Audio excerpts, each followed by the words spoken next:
The truth is that if you really want moral inculcation inside of schools, then you better get off your separation of church and state high horse and start actually opening up a Bible, because that might help you just a little bit. But I have no such faith, because as our society spirals further into nihilistic secular humanism, things seem to only be getting worse. Which brings us to our next story about a British nurse who killed 7 babies. 7 babies, brand new babies born in the nursery. This British nurse killed them. The story says this. A British nurse who described herself as a horrible, evil person was found guilty on Friday of murdering 7 newborn babies and trying to kill another 6 in the neonatal unit of a hospital in northwest England where she worked. Lucy Letby, 33, was convicted of killing 5 baby boys and 2 baby girls at the Countess of Chester Hospital and attacking other newborns, often while working night shifts in 2015 and 2016. The verdict, following a harrowing 10-month trial at Manchester Crown Court, makes Letby Britain's most prolific serial child killer in modern history, local media said. Well, the most prolific killer in history of babies, unless you're an average Planned Parenthood worker, that is. Now, serious question here. Why is she evil? Honestly, why is it evil to kill these babies? It's a sincere question. Because, Richard Dawkins, one of the fathers of our secular humanist age, said this: the universe we observe has precisely the properties we should expect if there is, at bottom, no design, no purpose, no evil, no good, nothing but blind, pitiless indifference. In other words, a world where there is no God is a world of subjective morality where there is no right, there is no wrong, there is no good, there is no evil. Trust me, atheists and agnostics will try to talk themselves in circles to defend the fact that they can actually come up with a plausible source of morality as an atheist or as an agnostic. But often what they do is they just become completely subjective in their take on morality. And they say, well, we can argue for subjective morality. What's good for society is good for... Well, you can argue that getting rid of all mentally retarded people somehow is better for society. Maybe you need more workers, and so mentally retarded people are being born and they can't work. And so, them's the breaks. So what do? So there is no way that you can argue for secular morality from an atheistic perspective. Now, what I am not saying is that all atheists are bad or all agnostics are evil people. That's not what I'm saying. Yes, you can be a quote unquote what we call a good moral person and be an atheist. What I am saying is that you cannot truly intellectually argue for objective morality because you have no rational basis for it unless you posit a transcendent good. And where would that transcendent good come from except from a transcendent God? So the average Democrat in America thinks you should be able to kill a baby anyway, right? Their idea is that what's the difference, honestly, between the formation of a baby that just came out of the magical birth canal and a baby that's in its 3rd trimester just about to come out of the baby? Many Democrats believe you should be able to have 3rd trimester abortions anyway. So what are we really talking about at the end of the day if this evil that we see in our society is just socially constructed and isn't objectively evil? I guess what I'm saying is just simply this: that we need to be able to tell where good and evil comes from if we're actually going to have a conversation about it. And that pushes us toward the religious. It pushes us toward conversations of whether or not Christianity is truly right. Now, for those of you who have just a hard heart and you're still resistant to the Christian faith, let me give you a historical argument that I hope you can understand.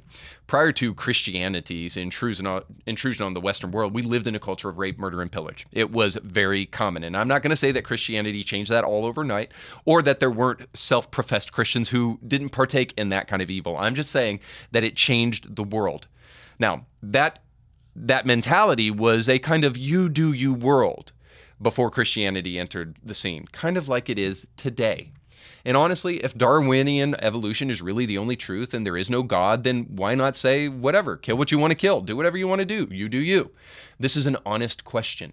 Why not let the strong survive and to hell with the weak? I know you don't like murder, but after all, who are you to judge? That is, unless there is a higher love above all of us that transcends our desires and transcends our subjective morality. This is why we need Christianity to infuse culture. Now, just recently, someone from Live Action was showcasing a Planned Parenthood priestess, I suppose, who wanted to talk about how glorious and godly abortion is. Now, I want you to hear from this Planned Parenthood priestess, but then I also want you to hear from this person from Live Action, because they make the statement that, they started making religious arguments, but we don't have to, but I will because they started it. Now, I'm going to disagree with that, and I'll show you why here in a moment, but here's that clip. I felt God's presence with me as I made the decision to end 2 pregnancies.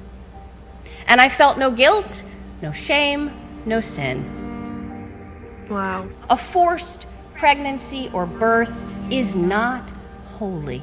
I cannot fathom a God who would imagine otherwise. Most pro-abortion arguments don't require a religious response, but this one certainly does, so here I am. The 10 Commandments are one of the most basic Christian principles that even non-Christians know about. You shall not commit adultery. You shall not steal. You shall not murder. If taking a drug intended to starve your son or daughter of the vital nutrients he or she needs until they die isn't murder, I don't know what's murder. If signing a piece of paper permitting the abortionist to insert a vacuum into your uterus to suction your daughter's body apart isn't murder, I don't know what's murder. If requesting an abortionist to insert forceps into your womb to have your son's legs ripped off, and then whatever else the forceps can grab after that before crushing his skull with the forceps isn't murder, I don't know what's murder. If injecting the same poison used on death row victims into the heart or head of your innocent child to induce a heart attack isn't murder, nothing is murder. Reverend Rebecca Todd Peters, the Lord was near you on the day of your abortion because he is always near. But he was weeping. He was heartbroken as he watched your child in whatever fashion they were murdered. And yet he will still forgive.